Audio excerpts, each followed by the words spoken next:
Welcome back. Telangana ప్రభుత్వం మరోసారి భారీ బడ్జెట్ ను ప్రవేశపెట్టింది. డిప్యూటీ సీఎం బట్టి విక్రమార్క నాలుగోసారి బడ్జెట్ ను ప్రవేశపెట్టారు. మొత్తం 3,24,234 కోట్ల రూపాయలతో బడ్జెట్ ను అసెంబ్లీలో ప్రవేశపెట్టారు. ప్రతి పౌరుడికి సామాజిక ఆర్థిక న్యాయం అందించడమే తమ లక్ష్యమని పేర్కొన్నారు. అంబేద్కర్ అడుగుజాడల్లోనే పాలన సాగిస్తున్నట్టు తెలిపారు. బడ్జెట్ అంతా మోసం అంటూ చెవులకు పువ్వులు పెట్టుకుని నిరసన చేపట్టిన బీఆర్ఎస్ ఎమ్మెల్యేలు సభ నుంచి వాకౌట్ చేశారు. బీసీ ఎస్సీ సబ్ ప్లాన్లు మోసం మోసం అంటూ నినాదాలు చేశారు. ఇక ఇదే అంశంపై వాళ్ళ డిఎన్ఏలో డిస్కస్ చేద్దాం. భరత్, ఈసారి బడ్జెట్ గురించి ఏం చెప్తారు? 3.24 లక్షల కోట్లతో బడ్జెట్ ప్రవేశపెట్టారు. లాస్ట్ టైం కంటే 20,000 కోట్లు. లాస్ట్ టైం దగ్గర దగ్గర 3,04,000 కోట్లు. ఖర్చు అయింది ఎంత? 3,04,000 కోట్లు అన్నారు కదా. ఖర్చు అయింది 2,20,000 కోట్లు కూడా ఉండదు. అంటే 80,000 కోట్లు లేదు. అంటే ఉత్తగా పేరు చెప్తున్నారు అంతే. అంటే ఇప్పుడని కాదు, ఇదిగా ఆ కిరణ్ కుమార్ రెడ్డి సమయం నుంచి అసలు కేంద్ర ప్రభుత్వ బడ్జెట్ ఉంది. యాక్యురేట్ గా 54 లక్షల కోట్లు అంటే ఒక 2 to 3% డిఫరెన్స్ ఉంటుంది. 25% వట్టిగా ఇప్పుడు ఏంటంటే మీడియాలో రేపు పొద్దున పేపర్లో లేకపోతే వాళ్ళ టీవీ ఛానల్స్ లో అన్నిట్లో విద్యకు ఇన్ని కోట్లు, వైద్యంకి ఇన్ని కోట్లు అని మనం పేపర్లో చదువుకోవాలా. సంవత్సరం మొత్తం ముగిసేసరికి ఏం ఉండదు అక్కడ. 25 నుంచి 30% వరకు దొంగ బడ్జెట్లు పెడుతున్నారు. దొంగ బడ్జెట్ అంటే ఖర్చు పెట్టుడు లేదు, మన లేదు. 100 కోట్లు ఇస్తామంటే 20-30 కోట్లు కూడా ఖర్చు పెట్టడం లేదు. మిగతా 70 కోట్లు అసలు మిగిలిపోతున్నాయి. సో 3,24,000 కోట్ల బడ్జెట్ అన్నది తెలంగాణ రాష్ట్రానికి ఆదాయము లేకపోతే అప్పులు ఇవన్నిటి ద్వారా సమకూరడం అసాధ్యం. 2,20,000 నుంచి 2,30,000 కోట్లకు మించి ఖర్చు పెట్టలేరు. ఇంత ఖర్చు పెడతామని చెప్తారు, అంత ఆదాయం రాదు, అంత అప్పులు రావు, అంత ఆస్తులు అమ్మరు. అంటే మనకి ఎన్ని విధాలుగా వస్తుంది. ఒకటి, రాష్ట్ర ప్రభుత్వ ఓన్ ఆదాయం. రెండోది, కేంద్ర ప్రభుత్వానికి డైరెక్ట్గా 14th ఫైనాన్స్ కమిషన్ నుంచి 42% రాష్ట్రాల వాటాలో వచ్చేది. కేంద్ర ప్రభుత్వ పథకాల ద్వారా వచ్చేది, అప్పుల ద్వారా వచ్చేది. ఇవన్నీ మేజర్గా. తర్వాత నాన్ ట్యాక్స్ రెవెన్యూ, అంటే మనం చలాన్లు కడతాం కదా, చలాన్లు కడతాం లేదా ప్రభుత్వానికి వచ్చే ఇతర రెవెన్యూ ట్యాక్స్ కాకుండా ఇవన్నీ కలిపితే కూడా పోయినసారి 3,04,000 కోట్ల బడ్జెట్ పెడితే మొత్తం 2,20,000 కోట్లు కూడా ఖర్చు పెట్టాల. 2,20,000 2,30,000 అంటే మిగతా 80,000 కోట్లు ఏమైపోయినాయి? పేరుకి గొప్ప ఊర్దిబ్బ అంతే. ఇట్లా ఇర్రెగ్యులర్ బడ్జెట్. అదే కేంద్ర ప్రభుత్వ బడ్జెట్ ఉందనుకోండి, యాక్యురేట్గా ఎంత చెప్పారో అంత, దానికి ఒక 5% లోపే ఖర్చు ఉదాహరణలు ఎక్కువ పెడతారు, ఉదాహరణలు తక్కువ పెడతారు. పైగా ఇప్పుడు బడ్జెట్ సమయంలో ఏంటంటే ఎడ్యుకేషన్కి ఎక్కువ ఇచ్చినట్టు చూపిస్తారు, హెల్త్కి ఎక్కువ ఇచ్చినట్టు చూపిస్తారు. నిజానికి ఇప్పుడు ఏమి ఎక్కువ ఇవ్వలేదు. జీడిపిలో 20% ఖర్చు పెట్టాలి, 7% 8% ఖర్చు పెడుతున్నారు. నిజానికి అంత ఖర్చు పెట్టట్లా, ఎక్కువ ఇచ్చినట్టు ఇప్పుడు చూపిస్తారు. లాస్ట్ ఖర్చు పెట్టేవన్నీ వేరే విషయాల్లో ఉంటాయి. ఇప్పుడు లాస్ట్ టైం రాజీవ్ యువ వికాసం అనే స్కీమ్, అంటే యువకులకి వాళ్ళ ఇచ్చిన 6 గ్యారంటీల్లో ఉంది, యువతకి హెల్ప్ చేస్తామని చెప్పి 6,000 కోట్ల రూపాయలు ఖర్చు పెట్టారు. 6,000 కోట్ల రూపాయలు ఖర్చు కాదు, బడ్జెట్లో పెట్టారు. ఎంత ఖర్చు పెట్టారు? 0. అంటే మొత్తం 6,000 కోట్లే ఎత్తేసారు. అసలు రాజీవ్ యువ వికాసం పథకమే ఇంప్లిమెంట్ చేయలేదు. ఇందిరమ్మ ఆత్మీయ భరోసా అన్నారు, ₹1 ఇవ్వలే, ఒక ఖర్చు చేయలే. సో ఇది నేను ఒక రేవంత్ రెడ్డి ప్రభుత్వాన్ని బ్లేమ్ చేయట్లే. కేసీఆర్ ప్రభుత్వం ఉన్నప్పుడు ఇంతే నరుకుడు, అన్ని ఇంత పెడతాం అంత పెడతామని నరుకుడు, ఖర్చు పెట్టేది లేదు, అంత చేసేది లేదు. చూసేసరికి అబ్బా మా వైద్య శాఖకిన్ని, మా విద్యాశాఖకిన్ని, లేకపోతే ఈ శాఖకిన్ని అని మనం అనుకోవడం, ఖర్చు పెట్టేది లేదు, ఏం లేదు. అంటే వీళ్ళు మోసం చేస్తున్నారు ఈ ప్రభుత్వాలు. అంతకుముందు ఉన్న కాంగ్రెస్, ఇది రాజశేఖర రెడ్డి ప్రభుత్వం, చంద్రబాబు నాయుడు ప్రభుత్వం ఉన్నంత వరకు బాగానే ఉండేది. ఆంధ్రప్రదేశ్లో కూడా అట్లా అయిపోయింది. మొత్తం ఏంటంటే జనాల్ని ఆ రోజు బడ్జెట్ అంటే ఆ రోజు పేపర్ చూసిన వాడు అబ్బబ్బబ్బా ఇన్ని ఫండ్స్ వచ్చాయని అనుకోవడం. కోట శ్రీనివాసరావు కోడి ముందు పెట్టి అదేదో సినిమాలో అన్నం తినుకుంటూ కోడిని చూసి తింటాడు కదా, చికెన్ అన్నం తిన్నట్టు అట్లా చూపించడం ప్రజలకి. చూస్తే తినేది వట్టన్నమే. సో బడ్జెట్ అంతా కూడా, అంటే బడ్జెట్ అంటే సీరియస్నెస్ పోయింది, ప్రజలకి సీరియస్నెస్ పోయింది. నార్మల్గా కేంద్ర బడ్జెట్ ప్రవేశపెడితే ఎంతమంది లైవ్ వాచింగ్ ఉంటుందో చూడండి. ఇవాళ తెలంగాణ బడ్జెట్, ఆంధ్రప్రదేశ్ బడ్జెట్ పెడితే పబ్లిక్ కూడా పట్టించుకోవడం మానేస్తున్నారు. ఒక 2-3 గంటలు కూడా వ్యూవర్షిప్ ఉండట్లేదు. అంటే నేను చెప్తున్నా, మా వ్యూవర్షిప్ ఒక ప్రామాణికం. టెలివిజన్ ఛానల్స్ లో తెలంగాణ బడ్జెట్ లేకపోతే ఆంధ్రప్రదేశ్ బడ్జెట్ అంటే ఇంతకుముందు వచ్చేవాళ్ళు. అంటే ఉమ్మడి ఆంధ్రప్రదేశ్ ఉన్నప్పుడు బడ్జెట్ ప్రవేశపెట్టామంటే చూసేవాళ్ళు. మీరు ఇప్పుడు నిర్మలా సీతారామన్ బడ్జెట్ పెట్టిన రోజు చూడండి, వ్యూవర్షిప్ ఉంటుంది. తెలంగాణ బడ్జెట్ ఆంధ్రప్రదేశ్ బడ్జెట్ అంటే పట్టించుకోవడం బంద్ చేశారు పబ్లిక్. ఇది ఒక నాన్ సీరియస్నెస్ ఎఫర్ అని చెప్పి అయిపోయింది. ఆ విధంగా అట్లా చేసే సక్సెసివ్ గవర్నమెంట్స్ అన్ని కూడా టైం పాస్ చేసేశారు. మాట్లాడదాం. మనతో పాటు ఆర్థికవేత్త డాక్టర్ పెంటపాటి పుల్లారావు గారు, అదేవిధంగా పాపారావు గారు ఉన్నారు. భారతీయ జనతా పార్టీ నుంచి ప్రకాష్ రెడ్డి గారు ఉన్నారు. సో ముందుగా పుల్లారావు గారు, నా ఒపీనియన్తో మీరు ఏకీభవిస్తారో ఏకీభవించకపోవచ్చు అర్థం కాదు, నేను తెలీదు. బట్ బడ్జెట్ అంటే సీరియస్నెస్ పోయింది. అంతా నరకుడు, ఖర్చు పెట్టేది 2 లక్షల కోట్లు, చెప్పేది 3 లక్షల కోట్లు. 25 to 30% ఫేక్. సీరియస్నెస్ పోయిందంటే బడ్జెట్ సిస్టమే పోయింది. ఒకనప్పుడు బడ్జెట్ చాలా సీక్రెట్ గా ఎవరికి తెలిసేది కాదు. ఒక్క లీక్, ఒక్క సెంటెన్స్ వస్తే ఫైనాన్స్ మినిస్టర్ రిజైన్ చేయాలి. ఎన్టీఆర్ టైంలో లీక్ అయితే అందరినీ రిజైన్ చేయించారు కదా, అప్పుడు రిజైన్ చేయించారు అనుకుంటా. ఇది లేదు, ఎందుకంటే సిస్టమ్ కూడా మారిపోయింది. ఈవేళ బడ్జెట్ ఏ వేళకి చేసినా అది చాలా ఫ్లెక్సిబుల్. కొత్త అవసరాలు వస్తాయి, తప్పదు. Market conditions, economic conditions 1 year same conditions ఉండవు. అనుకోకుండా ఒకవేళ ఈ గల్ఫ్ వార్ ఇంకా కొన్ని రోజులు సాగితే ఖర్చు పెట్టాలి, కొన్ని డబ్బులు ఇక్కడి నుంచి అక్కడ తీయాలి. అది ఒకటి. రెండోది ఏంటంటే మీరు అన్నట్టుగా క్రియేటివ్ బడ్జెటింగ్ చేస్తున్నారు. క్రియేటివ్ బడ్జెటింగ్ అంటే ఇంత అలాట్ చేసామంటారు, అది ఖర్చు పెట్టి. లేకపోతే ఇంతమందికి పెన్షన్ ఇస్తామంటారు, అంతమందికి ఇవ్వరు, కొంతమందికే ఇస్తారు. నీకు రాలేదా, అది అందరికి వచ్చింది.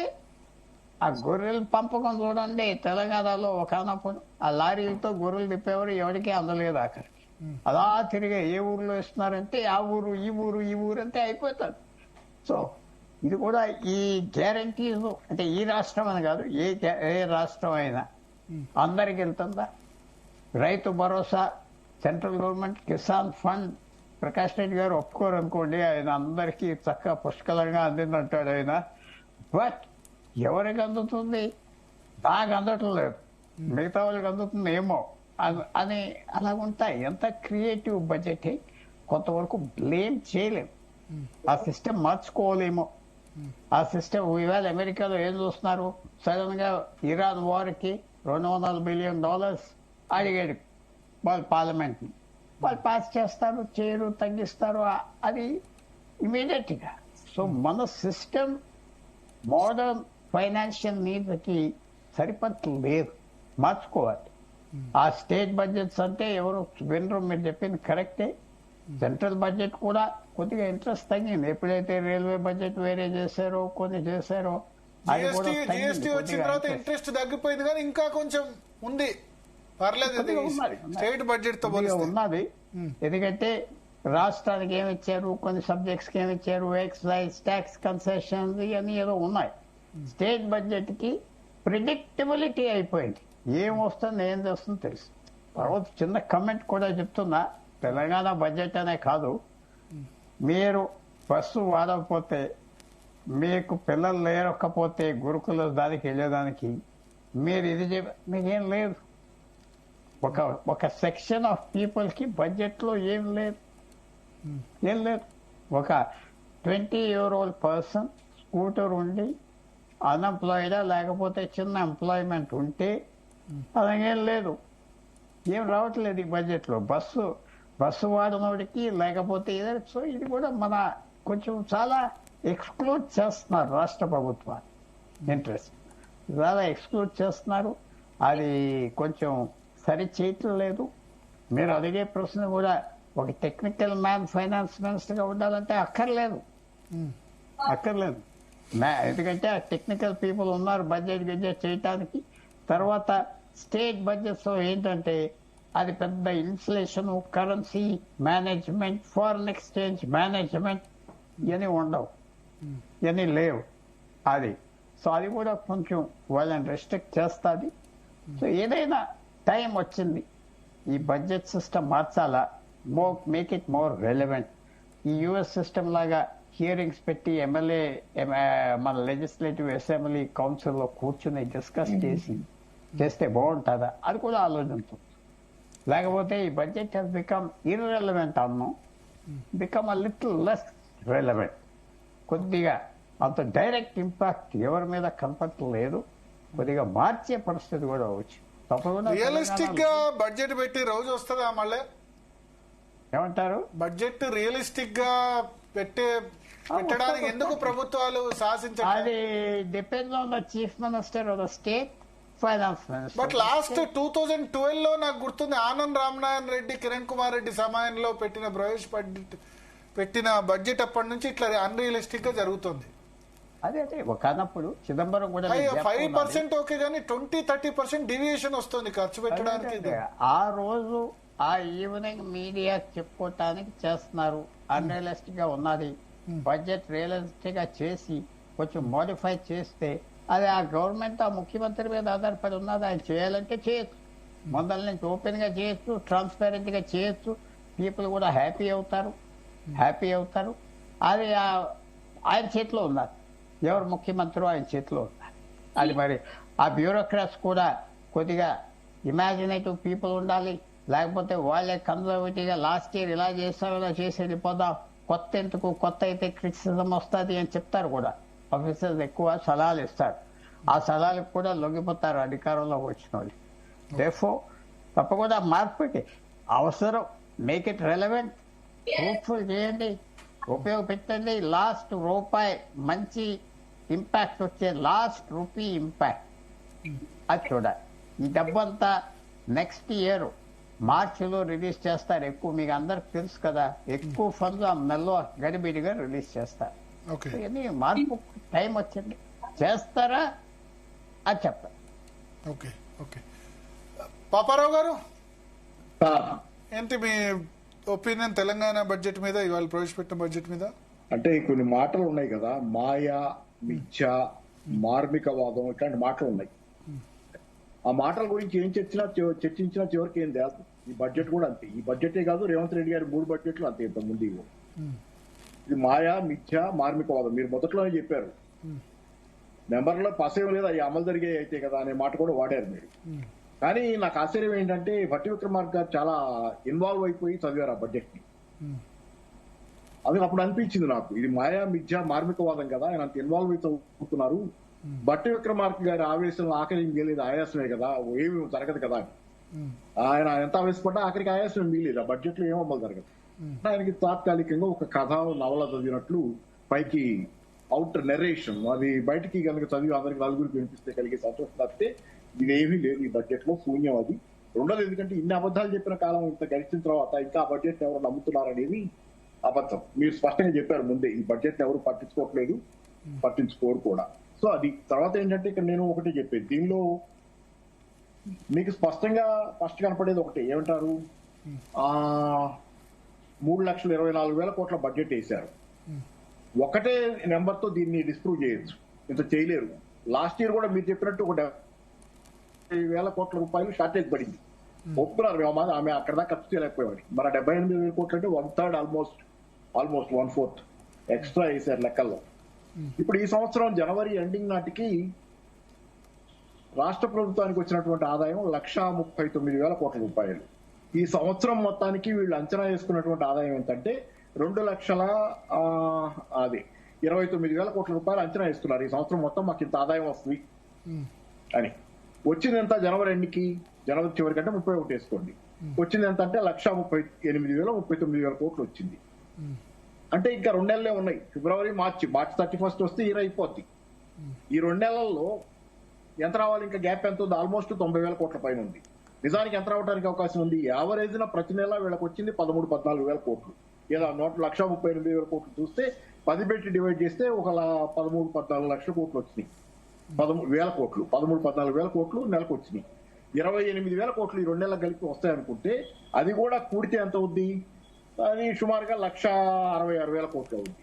ఇది కథ. 2,29,000 కోట్లు కూడా ఆదాయం అంచనా వేసుకుంటే ఈ 2 నెలలు కూడా అదే ఆదాయం అలాగే కంటిన్యూ అవుతుంది అనుకుంటే 1,66,000 వస్తాయి.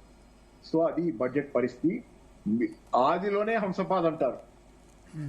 వీళ్ళు బడ్జెట్ వేసిన టైంలోనే వాళ్ళకి తెలుసు, మనకు కూడా కనపడుతుంది ఇది జరగదు. ఎప్పుడు మామూలుగా అయితే రివ్యూ సంవత్సరం చివరిలో వేసుకుంటాం, ఇప్పుడే వేస్తున్నారు రివ్యూ. ఇది జరిగేది కాదు, ఉత్త కథ అని చెప్పి ఎప్పుడు దాకా ఆగక్కర్ల, సంవత్సరం ఆగక్కర్ల, ఇప్పుడే మాట్లాడుకోవచ్చు. సో ఇది తర్వాత జీడిపి బాగా పెరుగుతుంది, మాది 10.2% పెరిగింది. దేశ యావరేజ్ కంటే 2% ఎక్కువ అన్నారు. గుడ్ బాగుంది. పర్ క్యాపిటల్ ఇన్కమ్ 4,18,000 ఏదో చెప్పారు, బాగా పెరిగింది మాది పర్ క్యాపిటల్ ఇన్కమ్, బ్రహ్మాండంగా ఉన్నారు తెలంగాణ ప్రజలని.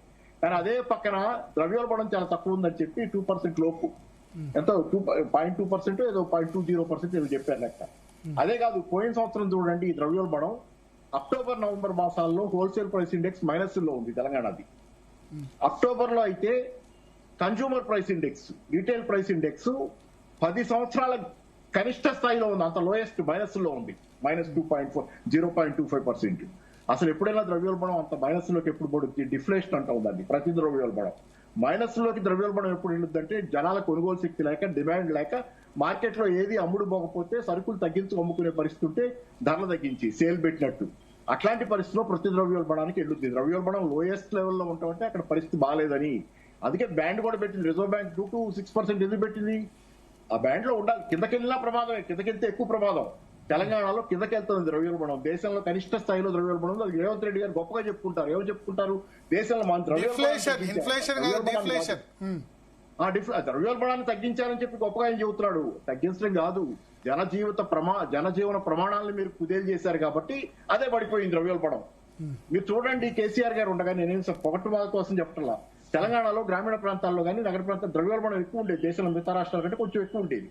ఇక్కడ కొనుగోలు శక్తి ఉంది, అప్పుడు జనాలకు కొంచెం పెరుగుద్ది, మరీ ఎక్కువ పెరగకూడదు, అది నిజమే. 10% అవ్వకూడదు, నిజమే. 5-6% అనేది ఆ రోజు అయ్యేది. కేరళలో చూడండి ఉదాహరణ, మేము కంటిన్యూస్ గా కేరళలో ఎప్పుడూ ద్రవ్యోల్బణం ఎక్కువే ఉంటుంది మిగతా రాష్ట్రాల కంటే, ఎందుకంటే ప్రజల కొనుగోలు శక్తి ఎక్కువ. సంక్షేమాలు అమలు జరిగే రాష్ట్రాల్లో ప్రజల కొనుగోలు శక్తి ఎక్కువ ఉంది. మీరు సంక్షేమం అమలు జరపట్ల, జీడిపి కనపడుతుంది బ్రహ్మాండమైన నెంబరు, కానీ జీడిపి ఉత్పత్తి చేసిన సంపద కొద్దిపాటి మందికే చేరేస్తున్నారు మీరు. అందుకే మెజారిటీ జనం చేతిలో డబ్బులు లేవు ఈ రాష్ట్రంలో. అది జరుగుతుంది ఈ రోజు. కొద్దిపాటి మందికి కార్నర్ చేస్తున్నారు సంపదని మీరు. కేసీఆర్ ఉండగా ఎంతో కొంత సంక్షేమం జరిగింది, జనాలకు పంచాడు ఆయన. దానివల్ల ఆ రోజు ద్రవ్యోల్బణం ఎక్కువ ఉన్నా కానీ ఆ రోజు పరిస్థితులు భిన్నంగా ఉన్నాయి, జనాలు కూడా వేరేగా మాట్లాడుకున్నారు. ఇప్పుడు వెనక్కి తిరిగి చూస్తే కేసీఆర్ స్వర్ణయుగం అని మాట్లాడుతున్నారు జనం, అందుకే కారణం అదే. ఓకే, రామచంద్ర నాయక్ గారు ప్రభుత్వ విప్ కూడా ప్రస్తుతం కాబోయే డిప్యూటీ స్పీకర్ కూడా మనతో పాటు ఫోన్ లైన్ లో సిద్ధంగా ఉన్నారు.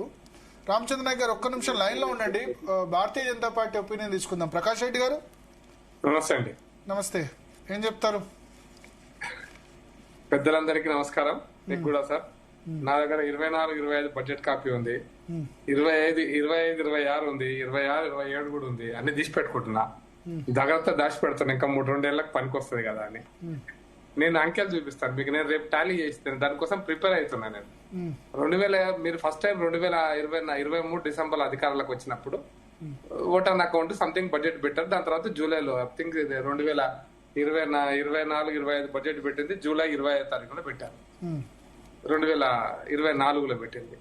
దాని తర్వాత ఇప్పుడు 2025లో పెట్టారు, 2026లో పెట్టారు. ప్రతి సంవత్సరము మీరు ఈ పెద్దలు చెప్పారు అంత ముందు అంకెల లెక్కలు అంటే వ్యవసాయానికి ఇంత, పరిశ్రమలకి ఇంత, రోడ్లకి ఇంత, పంచాయతీరాజ్కి ఇంత, హెల్త్ కి ఇంత, ఎస్సీకి ఇంత, ఎస్టీలకి, ఎస్టీ సమాజానికి ఇంత, ఎస్సీలకి ఇంత, బీసీలకి ఇంత, ఇది ఏదో మొత్తం లెక్కలన్నీ ఉంటే ఫైనల్ గా లెక్క వస్తుంది, ఇంత రూపాయలు వస్తే ఇన్ని రూపాయలు పోతాయి. అది పెద్ద లెక్క, దాంట్లో ఆ లెక్క రాసుకోవడానికి ఎవరికి ఇంట్రెస్ట్ లేదు ఇప్పుడు ఈరోజు, ఆ లెక్క చూసుకోవడానికి కూడా ఇంట్రెస్ట్ లేదు.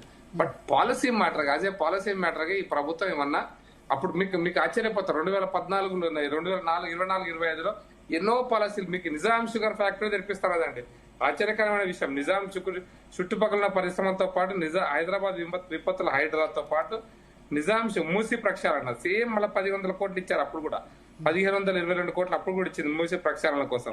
రీజనల్ రింగ్ రోడ్ కోసం, ఔటర్ రింగ్ రోడ్ నిర్మాణానికి ఇస్తే అప్పుడు కూడా ఉత్తరం దక్షిణం కలిపి 1,300 ఇంత అయితే 1,125 కోట్లు అప్పుడు ఇచ్చారు.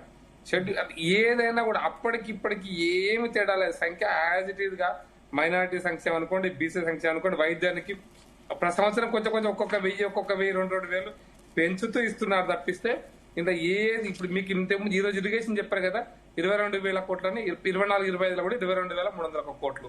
విద్యకు సేమ్ ఈ రోజు ఇప్పుడు 22,000 ఇచ్చారు, అప్పుడు సుమారు 21,292 కోట్లు విద్యకు. ఇంతే ఇంకా లెక్కలు నేను ఇంకా అన్ని లెక్కలు ఉన్నాయి, అన్ని తీసి పెడుతున్నా ఒక్కొక్క లెక్క. కేంద్ర ప్రభుత్వ సాయం కూడా పెరగట్లేదు మరి. కాదు అది కూడా చూస్తాం సార్, అది కూడా లెక్కలు ఉన్నాయి సార్. నేను చెప్పడం ప్రభుత్వం నుంచి రావాల్సిన సాయం ఏం పెరగట్లేదు.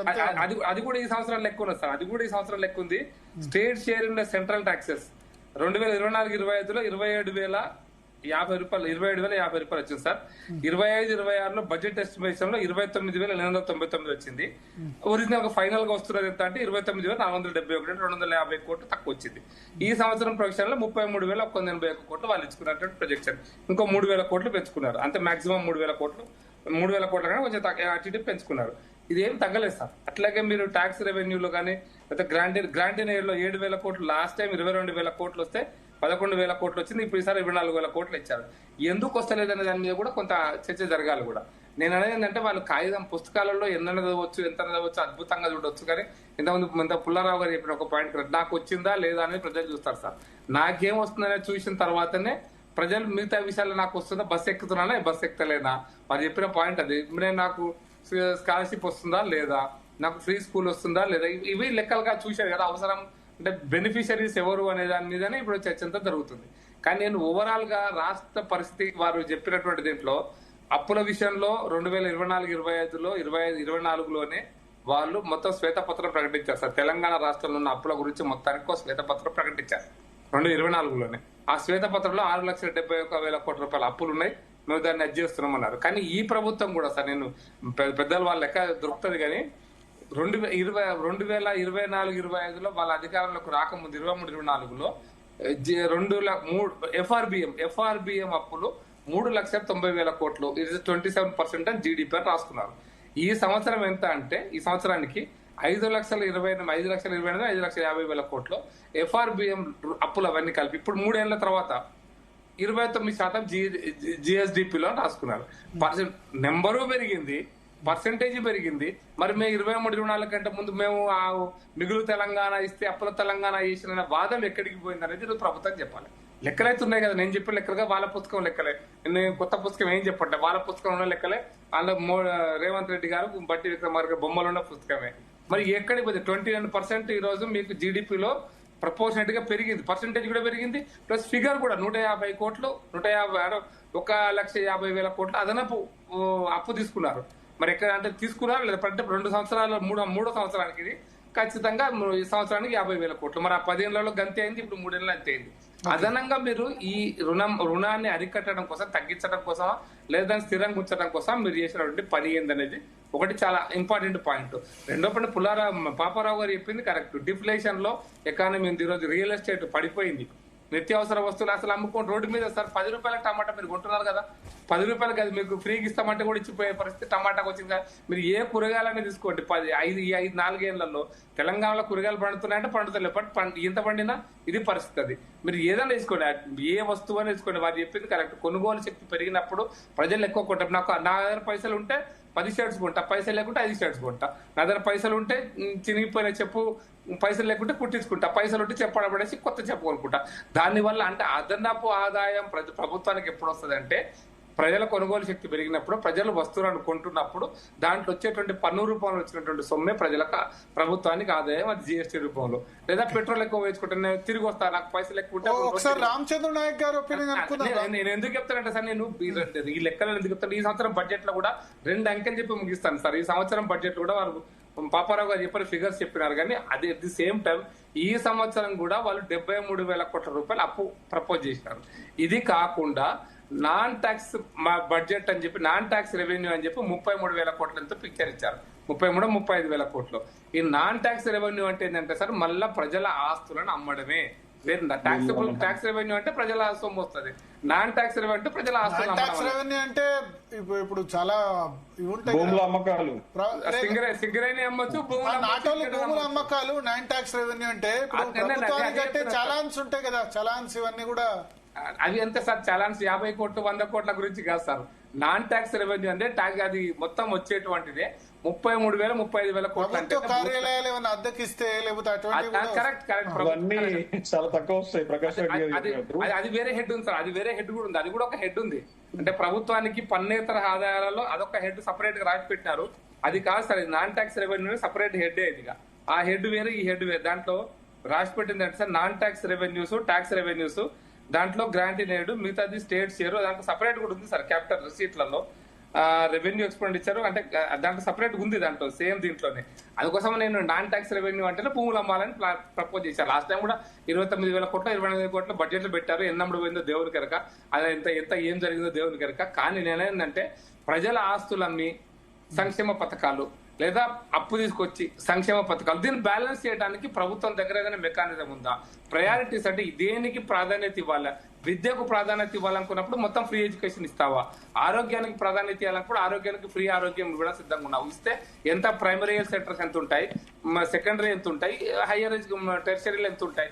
ఈ లెక్క ఈ యొక్క దీని మీద సీరియస్ గా ప్రభుత్వం చర్చించుతుందా?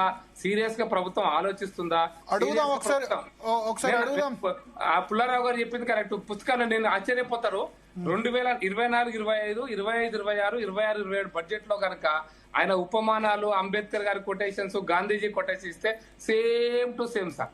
అట్టలు మారినాయి తప్ప అట్లా కంటెంట్ మాత్రం ఏం మారలేదు సార్. Same quotations.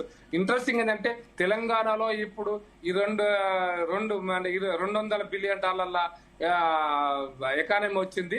2035 నాటికి $1 ట్రిలియన్ ఇస్తాం. అదే సేమ్ పేరెంట్స్ కి వచ్చి మళ్ళీ కొత్త పుస్తకాలు పెట్టారు సార్. అందుకోసమనే మీరు సీరియస్ గా దీని మీద వర్కౌట్ చేయడం లేదు. పార్టీలు ఏమన్నప్పటికీ కూడా సీరియస్ గా దీని మీద వర్కౌట్ చేసి ప్రజలకు దీని మీద ఒక అవగాహన కల్పిస్తే మీరు అన్నట్టు ప్రజలందరూ ఉత్సాహంగా చూస్తారు,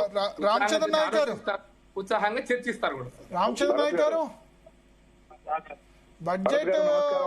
బడ్జెట్ ఈ బడ్జెట్ కాదు, ఏ బడ్జెట్ అయినా లాస్ట్ 10 సంవత్సరాలు వాస్తవ దూరం, చెప్పేది ఒకటి చేసేది ఒకటి.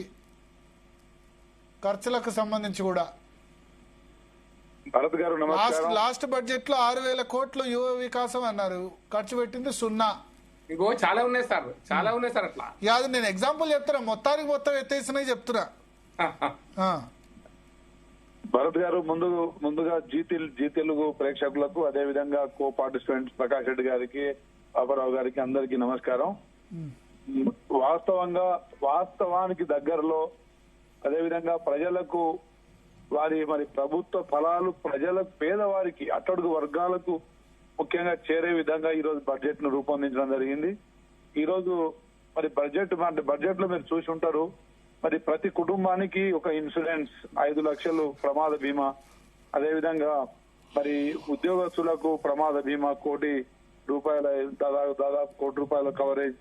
అదే విధంగా పొద్దున్నే మార్నింగ్ విద్యార్థులకు మరి మార్నింగ్ బ్రేక్ఫాస్ట్, ఇంటర్మీడియట్ పిల్లలకు మధ్యాహ్న భోజనం. ఇప్పుడు ఇవన్నీ భవిష్యత్తు, మన పేదవాళ్ళ భవిష్యత్తు గురించి దృష్టి పెట్టుకుని ఆలోచించి చేసిన ప్రణాళిక. స్కూల్స్ మూసివేత అంటున్నారు టీచర్లు. స్కూల్ ఇప్పుడు ఒకటండి, స్కూల్స్ చాలా స్కూల్స్ మూసేసి మళ్ళీ వాటిని రేషనలైజేషన్ చేస్తున్నారు అని చెప్తున్నారు వాళ్ళు. ఇప్పుడు ఒకటి, కేసీఆర్ గారి హయాంలోనే దాదాపు 4,000 పేజీలకు మరి ఏకోపాధ్యాయ స్కూల్స్ అడ్మిషన్స్ లేక వాళ్ళు బంద్ చేసిన పరిస్థితి మనం చూసినాం. ఇప్పుడు దాదాపు గ్రామీణ ప్రాంతాల్లో పేదవాళ్ల పిల్లలే గవర్నమెంట్ స్కూల్లో చదువుతున్నారు 100%. అదేవిధంగా కొన్ని గ్రామాల్లో అడ్మిషన్స్ అంటే ఎక్కడైతే ట్రాన్స్పోర్ట్ అవైలబిలిటీ ఉందో గవర్నమెంట్ స్కూళ్లలో అడ్మిషన్స్ తగ్గినప్పుడు ఆ స్కూల్స్ లలో టీచర్లను అంటే ఊరికే కూర్చోబెట్టడం కుదరదు. కాబట్టి గత ప్రభుత్వమే మరి స్కూల్స్ బంద్ చేసింది. దానికి అనుగుణంగా ప్రైవేట్ అడ్మిషన్స్ తగ్గించి ప్రభుత్వ పాఠశాలల్లో అడ్మిషన్ పెంచడం కోసం మన ప్రభుత్వం దృష్టి సారించింది. అదేవిధంగా మరి పేదవాళ్ళ పిల్లలకు నాణ్యమైన విద్యతో పాటు నాణ్యమైన పౌష్టికాహారం అందించాలనే లక్ష్యంతోని మరి ప్రభుత్వ పాఠశాలల్లో మరి పిల్లల చదువులు మరి మెరుగ్గా సాగాలని చెప్పేసి ప్రభుత్వం ఆలోచన. అదేవిధంగా భవిష్యత్తు మరి హైదరాబాద్ భవిష్యత్తు మీద కావచ్చు, అభివృద్ధి ఇన్ఫ్రాస్ట్రక్చర్ మీద కావచ్చు, అన్ని రంగాలు, వ్యవసాయం, ఇరిగేషన్, అదేవిధంగా రోడ్లు, భవనాలు, పంచాయతీరాజ్, మహిళా శిశు సంక్షేమ, అన్ని శాఖలకు మరి అవసరం ఉన్నంత ఫండ్స్ ఈ రోజు అలొకేషన్ చేయడం నిజంగా మరి ఇలా అప్పుల రాష్ట్రంగా మనం అప్పచెప్పిపోయినా గానీ మరి ఇన్ని పథకాలు ప్రజలకు చేరవేస్తున్నామంటే దాంట్లో ఎంత కృషి ఉంటే తప్ప ఇది జరిగేది కాదు. గత 10 సంవత్సరాల్లో రైతు బంధు తప్ప ఏ ఒక్క పథకం అన్న పేదలకు ఇచ్చారా అండి వీళ్ళు? కాంట్రాక్టర్లకు లేదంటే వాళ్ళ సొంత పార్టీ నాయకులకు ఆర్థిక బలోపేతమయ్యేటట్టు పథకాలు చూసి చేసిర్రు, వాళ్ళకు ఫ్రీ హ్యాండ్ ఇచ్చిరు తప్ప ఈ రోజు ప్రజలకు ఏమైనా మేలు జరిగిందా? లేదు. బడ్జెట్ రియలిస్టిక్ గా ఉందా రామచంద్ర నాయక్ గారు?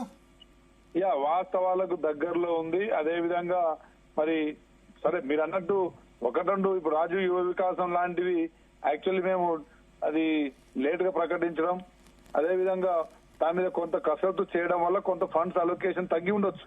కానీ మిగతా శాఖల వారీగా మీరు ఒకసారి చూడండి, గతంలో మనం అలొకేషన్ చేసిన ప్రకారంగానే శాఖల వారీగా కిందికి ప్రజలకు పేద అట్టడుగు వర్గాలకు చేరినాయి. అది చాలా సంతోషదాయకం.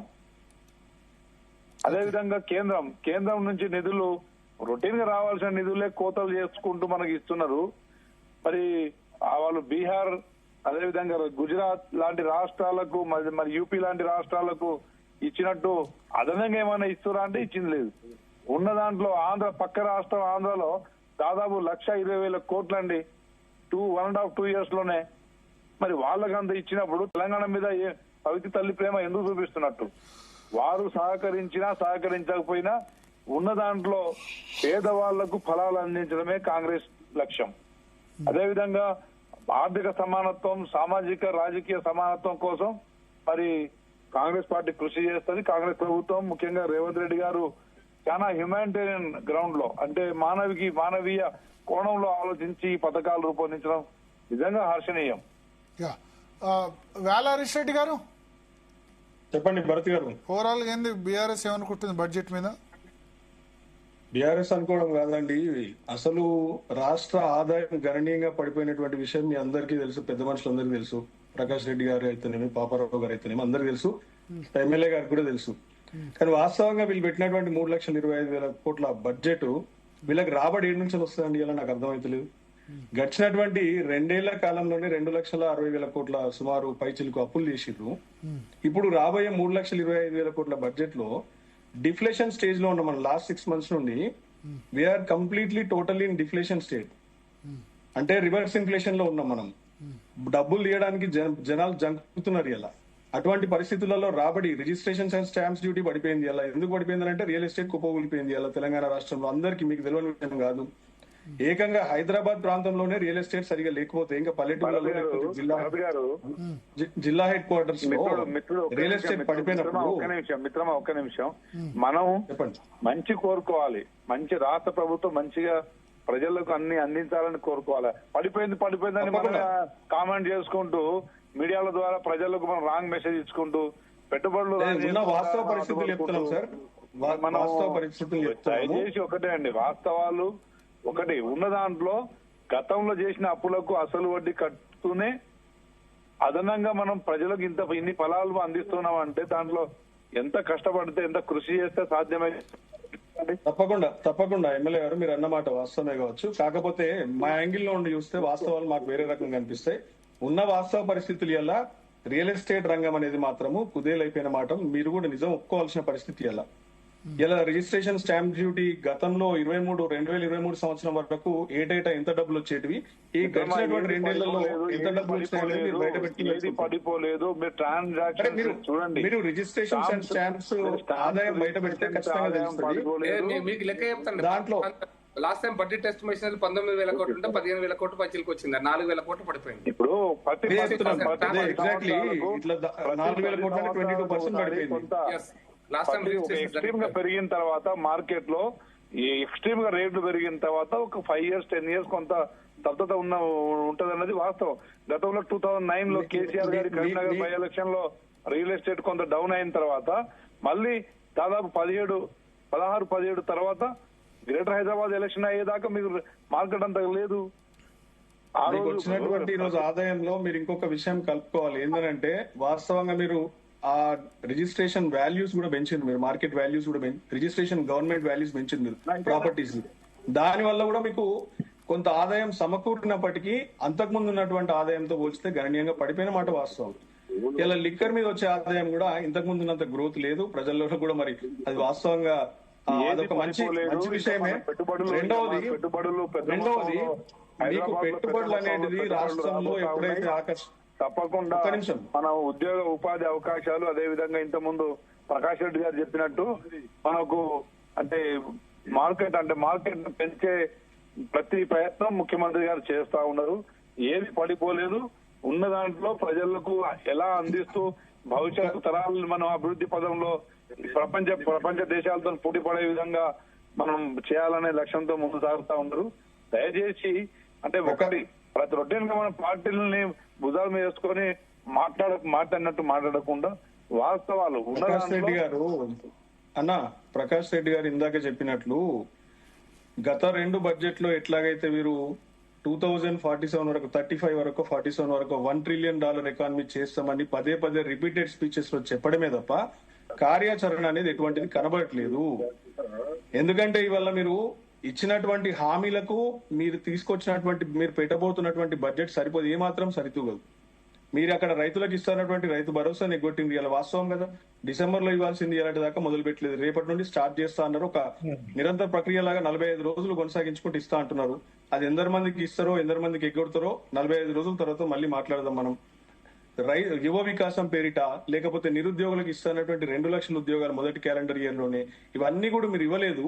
వాటన్నిటిని మీరు అకౌంట్ లోకి తీసుకుంటే గనక మీరు పెట్టినటువంటి 3.5 లక్షలు కాదు 7 లక్షల కోట్లు కూడా సరిపో. మీకు 2 లక్షల ఉద్యోగాలు కానివ్వండి, మహిళలకు 2,500 రూపాయల గృహలక్ష్మి కానివ్వండి, 4,000 రూపాయల పింఛన్ కానివ్వండి, డిజేబుల్ పింఛన్ 6,000 రూపాయలు కానివ్వండి, ఇవన్నీ పెట్టుకుంటే మీకు ఈ బడ్జెట్ కాదు కదా, దీనికి డబుల్ బడ్జెట్ కూడా మీకు సరిపోయినటువంటి పరిస్థితి. ఎందుకంటే మీరు ఆ రోజు మరి వాస్తవంగా చెప్పాలంటే ఎకనామిస్టులతో మాట్లాడుకొని చర్చించుకున్న తర్వాత ఇచ్చినటువంటి హామీలాగా మాకైతే కనబడలేదు. First thing. సెకండ్ థింగ్, ముఖ్యమంత్రి గారికి కూడా కొంత మరి ఫైనాన్షియల్ సిచ్యువేషన్ మీద అవగాహన ఉన్నట్టయితే కనబడతలేదు. వారు అసెంబ్లీలో మాట్లాడే మాటలు, వారి భాషా ప్రయోగం, ప్రతిపక్ష నాయకులను తిట్టడంతోనే సరిపోతుంది. కానీ మరి రాష్ట్రానికి ఎంతసేపు విజన్ 2047 అనడంతో విజన్ ఒక్క నిమిషము లెట్ మీ ఫినిష్ అన్నా. ఇంత ట్రాన్స్పరెంట్ గా మాట్లాడే ముఖ్యమంత్రి నేను గతంలో ఎప్పుడు చూడలేదండి. నేను 90 నుంచి 90 లేదు ట్రాన్స్పరెంట్ అంటే నా కాలుతో సమానము, నా కాలుతో సరితూగరు మీరు అనడం ట్రాన్స్పరెంట్ కాదు. వాస్తవాలు ఒక్క నిమిషం అన్న ఒక్క నిమిషమే అన్నా. ప్రతిపక్ష నాయకుల్ని బట్టి నా కాలి గోటికి సరిపోరు అనే మాట. గత 10 సంవత్సరాల క్రితం మిగులు బడ్జెట్ తో ఏర్పడ్డ రాష్ట్రాన్ని ఏం అవసరాలు వచ్చాయని చెప్పేసి మీరు అప్పులలో తీసుకుపోయారండి. మిగులు బడ్జెట్ తో పాటు ఆ రోజు కూడా 70,000 కోట్ల అప్పు సంక్రమించింది. ఉమ్మడి ఆంధ్రప్రదేశ్ నుండి 70,000 కోట్ల అప్పు కూడా సంక్రమించింది. ఆ రోజు 16,000 కోట్ల 60,000 కోట్లతో అప్పుడు విడిపోయినప్పుడు ఉండొచ్చు. పాత బకాయిలు అప్పు కాదు, మిగులు బడ్జెట్ తో ఏర్పడింది. బట్ పాత బకాయిలు ఏదైనా ఉంటే బిల్లులు చెల్లించకుండా ఉంటే 60,000 కోట్లు. కానీ ఈ రోజు దాదాపు 8.5 లక్షల కోట్ల మరి రుణాలు, అదే విధంగా మరి 1,20,000 కోట్లు బకాయిలు పెట్టిపోయారు కదా. మరి అంతగా ఏం పని చేసినట్టు 10 సంవత్సరాలు మీరు అంతా చేసిన అభివృద్ధి ఏంటిది కనబడతలేదా? మీరు చూస్తే కాకుండా మీరు ఇచ్చిన ఏమైనా ఉన్నాయి? ఇరిగేషన్ ప్రాజెక్టుల మీద ఈ దేశంలోనే ఎవరు ఖర్చు చేసినాం కాబట్టి వరి ఉత్పత్తిలో దేశంలో నంబర్ 1 స్థానానికి ఏర్పరిచారు. విద్యా వ్యవస్థ నిర్వీర్యం చేసిరు, ఉపాధి ఉద్యోగ అవకాశాలు అస్సలు లేకుండా చేసిరు. ఎమ్మెల్యే గారు ఒక చిన్న పాయింట్ చెప్తా నేను. మీరు 2023 ఎలక్షన్స్ లో ఇదే కదా ఎజెండా. గత ప్రభుత్వం అప్పులు చేసింది, మేము మిగులు బడ్జెట్ ఇస్తే అప్పులు చేసింది, మేము ఇది చేసింది, అది చేసింది, అన్యాయం చేసింది, అక్రమం చేసింది, అవినీతి కదా. మరి మీరు ఓట్లు వేసినాక మళ్ళీ మా దగ్గర పెద్ద ఫార్ములా ఉంది, బడ్జెట్ మొత్తం అప్పులు తీసే ఫార్ములా ఉంది, చెప్పే కదా మీరు. ప్రకాష్ రెడ్డి గారు ఒక చిన్న ఇంటర్వ్యూ ఏం లేదు, ఇట్లా చెప్పారు కదా అప్పులు చేసింది కేసీఆర్ చేశాడు అదంతా చెప్పారు. ఇప్పుడు రేవంత్ రెడ్డి గారు చెప్పారు మొన్న 2 రోజుల క్రితం, తెలంగాణ వీళ్ళు వచ్చిన తర్వాత చేసిన అప్పు 3,47,000. ఎఫ్ఆర్బిఎం అప్పు ఒకటి ఉంది, ప్లస్ నాన్ ఎఫ్ఆర్బిఎం అప్పు కూడా ఉంది. రెండు నాన్ ఎఫ్ఆర్బిఎం అప్పు 3,01,835 రూపాయలు, ఎఫ్ఆర్బిఎం అప్పు 1,50,000 అంటే 3,90,000 నుంచి 5,62,000 పెరిగింది, 1,60,000 పెరిగింది. అంటే నాన్ ఎఫ్ఆర్బిఎం కూడా ఉంది ఇలా, అంటే హాఫ్ బడ్జెట్ అప్పులు. మీరు అందుకోసం పాపారావు గారు చెప్పింది కరెక్ట్. మీరు చెప్పింది ఇదే, చేస్తున్నది ఏందనేది మన ప్రశ్న. మీరు చెప్పింది చేస్తున్నారా లేదా? గత ప్రభుత్వం మీద ఇంకెంతకాలం ఏడవాల్సిన అవసరం లేదు. మీరు చెప్పింది మీరు ప్రజలకు ఇచ్చిన ఆగిందా ఏంది?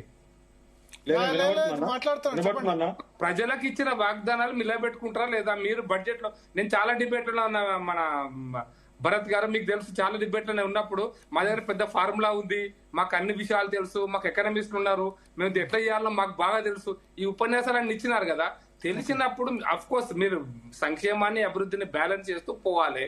దానికోసం మీరు ఏ అంశాలు అయితే చెప్పారో దానికి భిన్నంగా, దానికి కాంట్రాస్ట్ గా మీరు మళ్ళీ ఇదే అప్పులు తీసుకొచ్చి ఇదే పని చేస్తే, ఇప్పుడు ఏమో వాళ్ళ కాలంలో కొడుకు అప్పులు ఉండే, ఇప్పుడు మనవానికి అప్పుడు అవుతున్నాయి కదా, ఇంకా మనవానికి కాలంలో అప్పులు అవుతున్నాయి కదా, పెనువులకి వెళ్ళిపోయిన వాళ్ళంటే అనే అర్థమే వస్తుంది కదా.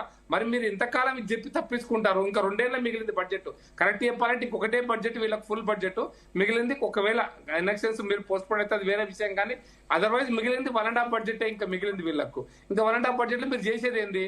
మీరు 420 హామీలుగా వచ్చి, నేను చిన్న ఎగ్జాంపుల్ చెప్తా, చిన్న ఎగ్జాంపులే సార్. దాంట్లో వాళ్ళు రాసిచ్చారు భరత్ గారు, ఉద్యోగస్తులకు అప్పటిదాకా 3 DAలు ఉండే, నెలవారీ జీతం ఇస్తలేదు ఆ ప్రభుత్వం, మేము దాన్ని మొత్తం క్లియర్ చేసేస్తాము, 3 DAలు ఇస్తాం, దేశంలో ఎక్కడ లేదన్నారు. ఇప్పుడు 3/6 పెరిగినాయి, 3 సంవత్సరాలు 6 పెరిగినాయి. ఇప్పుడు ఆ 8 అయితే 2 ఇచ్చిండ్రు, ఆ పాత 2 అయితే మొత్తం 2 ఇచ్చిండ్రు. ఇప్పుడు మళ్ళీ PRC 2023 వేసిన PRCకి దిక్కే లేదు, ఈ బడ్జెట్ లో కూడా దిక్కు లేదు. ఉద్యోగస్తుల విషయంలో, రాష్ట్ర ప్రభుత్వ ఉద్యోగస్తుల విషయంలో మీరు చేస్తున్నది ఏంది? మీరు ఇచ్చిన వాగ్దానం ఏంది? మీరు ఇప్పుడు అమలు చేస్తుంది ఏంది? అట్లా ప్రతిదీ మీరు బేరోజు వేసుకోండి. మేమేమి మేము విమర్శిస్తున్నాం అంటే దాన్ని అర్థం చేసుకుంటూ మీరు బాగా చేసుకుంటే, బాగా అయ్యి కరెక్షన్ చేసుకొని ముందుకు పోతే మీకు లాభము, లేకపోతే మీకే నష్టం. మాకు పోయేది మేము చెప్పేది ప్రజలకు చెప్పదలుచుకుని చెప్తున్నాం. ఇంకొకటి, మాటల గారడీతోని మాయలు చెప్పి మరీ ముఖ్యంగా పెట్టుబడులు తీసుకొస్తున్నామని చెప్పేసి ప్రజల చెవుల్లో పువ్వులు పెట్టడం కూడా తగదు ఈ రాష్ట్ర ప్రభుత్వానికి. ఎందుకంటే ఇటీవల చూసిన మనం గ్లోబల్ తెలంగాణ సమిట్ అనే పేరు మీద 200 కోట్లు ఖర్చు చేసి అక్కడ డేరాల్లో సభను పెట్టి, లేదు అదే that is also confine to budget Bharat గారు. ఎందుకంటే వీళ్ళకి పెట్టుబడులతోనే ఆదాయం వస్తుంది. వాస్తవంగా చెప్పాలంటే అపార్ట్ ఫ్రమ్ ఏదైతే మనకు GST కానివ్వండి, సేల్స్ ట్యాక్స్ కానివ్వండి, ట్యాక్స్ తర్వాత రావాల్సినది పెట్టుబడుల రూపంలో వచ్చినాక ప్రజలు అక్కడ ఉద్యోగాలు చేసే వాళ్ళు ఖర్చు పెడితే దాని రూపంలో వస్తుంది. అటువంటి పెట్టుబడులే లేకపోతే ఇలా రాష్ట్రంలో డబ్బులు ఎటువంటి వస్తాయి? కొత్తగా పెట్టుబడులు రావాలి కదా, వస్తే ఉద్యోగాలు కల్పన జరిగితే, ఉద్యోగాలు వస్తే ట్యాక్స్ పెరుగుతుంది మనకి. నేను ఇంకోటి పర్ క్యాపిటల్ ఇన్కమ్ గురించి చెప్పారు భరత్ గారు, ఎమ్మెల్యే గారు కూడా చెప్తున్నా. హైదరాబాద్ లో రంగారెడ్డి, మల్కాజ్గిరి, మేడ్చల్లో పర్ క్యాపిటల్ ఇన్కమ్ మల్కాజ్గిరి బిడ్డలు 4.5 లక్షల రూపాయలు పర్ ఆనం. హైదరాబాద్ లో 3.5 లక్షల రూపాయలు పర్ ఆనం. దీనికి ఆనుకున్నటువంటి వికారాబాద్ లో 90,000 పర్ ఆనం అండి. భూపాలపల్లిలో 80,000 పర్ ఆనం. అన్నిటిని యావరేజ్ గా తీస్తే అఫ్ కోర్స్ దేశ యావరేజ్ కంటే 2% తక్కువ ఉండొచ్చు. ఎందుకంటే అక్కడ బీహార్, ఛత్తీస్గఢ్, లేకపోతే జార్ఖండ్, ఒరిస్సా లాంటి పేద రాష్ట్రాలు కూడా ఉన్నాయి, అవి కౌంట్ చేస్తాయి. మరి మీరు దాన్నే మరీ ప్రొజెక్ట్ చేసి మేము దేశంలో అన్నిటికంటే ఎక్కువ ఉన్నాం, ఈ ప్రొజెక్షన్స్ అవసరం లేదు. వాస్తవాలను ప్రజలకు చెప్తే, నిజం చెప్తున్న భరత్ గారు, వాస్తవాలను ప్రజలకు చెప్పి ఒప్పించగలిగితే చాలా బాగుండేది 2024-25లోనే. మరి గత ప్రభుత్వాన్ని మీరు ఎండగట్టడానికి అవకాశం వచ్చేది. వాస్తవాలకు చెప్పకుండా మీరు కూడా సంక్షేమం ఇది చేస్తాం అది చేస్తామని మరీ ఎక్కువ చెప్పి చేయకపోతే ప్రజలు మిమ్మల్ని చిత్కరించుకుంటున్నారు. మీరు ఆలోచించుకుంటే అది మీ ఇష్టం. అదే నా అభిప్రాయం. అంటే అందుకోసం పర్ క్యాపిటల్ ఇన్కమ్ కానీ GDP కూడా మీరు ఇలా చెప్తున్న GSDPలో గత బడ్జెట్ లో 16,50,000 చెప్పారు. ఈ బడ్జెట్ లో 17,55,000 పెట్టి మేము 10% దేశం యావరేజ్ కంటే మాది కొంచెం ఎక్కువ ఉందన్నారు. గుడ్, నేను కాదంటలేను. కానీ మీ ప్రొజెక్షన్స్ ఎక్కడ వచ్చినాయి? 2035 నాటికి మాది $1 ట్రిలియన్ చేస్తామన్నారు. కరెక్ట్. కానీ ఇదే ప్రపోర్షనేట్ గా కనుక పెరిగితే అనుకుందాం 10% ఎవ్రీ ఇయర్ అంటే నెక్స్ట్ 7 ఏళ్లలో 70% క్యుములేటివ్ గా గ్రోత్ తీసుకున్నా 100% వేసుకోండి. అంటే 17 లక్షల కోట్ల రూపాయల బడ్జెట్ 34 లక్షల కోట్ల రూపాయలు 35 లక్షల కోట్లు అవుతుంది. మరి 1 ట్రిలియన్ ఎప్పుడు కావాలి? అది 100 లక్షల కోట్లు ఎప్పుడు కావాలా? ఇది అర్థం చేసుకుంటే, దీన్ని అర్థం చేసుకోవడానికే మీరు మాయా మాటలు చెప్పకండి, నిజాలు ప్రజల ముందు పెట్టండి. ప్రజలు రిసీవ్ చేసుకోనికే సిద్ధంగా ఉన్నారని నా అభిప్రాయం. Okay, thank you Prakash Reddy గారు, పాపారావు గారు, డాక్టర్ పెంటపాటి పుల్లారావు గారు, రామచంద్ర నాయక్ గారు, ఇవాళ హరీష్ రెడ్డి గారు. మొత్తానికి బట్టి విక్రమార్క బడ్జెట్ ఇవాళ ఏదైతే అసెంబ్లీలో ప్రవేశపెట్టారో, ఏ బట్టి విక్రమార్కనే కాదు, లాస్ట్ 14 సంవత్సరాలుగా ప్రవేశపెట్టిన ఏ బడ్జెట్ కూడా రియలిస్టిక్గా లేదు. 2011-12 నుంచి స్టార్ట్ అయింది ఉమ్మడి రాష్ట్రంలో. రియలిస్టిక్గా చెప్పట్లేదు. ప్రజలకి ఫేక్ న్యూస్ అంటాం కదా, ఫేక్ న్యూస్ మీడియా ఇస్తుందని. ఫేక్ బడ్జెట్లు ప్రజలకి హెడ్లైన్ క్యాచింగ్ విధంగా అక్కడ ఖర్చు పెట్టేది వేరు, ఈ బడ్జెట్ రోజు చెప్పేది వేరు. ఒక 3-4%, 5-6% టోటల్ బడ్జెట్లో డిఫరెన్స్ ఉండొచ్చు, లేదా శాఖల వారీగా ఉండొచ్చు. కానీ 25% నుంచి 30% తక్కువ ఖర్చు పెట్టుకుంటూ ఇంత బడ్జెట్ మేము అలొకేట్ చేసామంటారు. ఫైనల్గా అలొకేట్ చేసిన తర్వాత లాస్ట్ ఇయర్ ఎంత ఖర్చు పెట్టామన్న లెక్కలు మాత్రం చెప్పట్లేదు. సో దీన్ని బట్టి అర్థమవుతోంది తెలంగాణ, ఆంధ్రప్రదేశ్ రాష్ట్రాలు బడ్జెట్ అంతా కూడా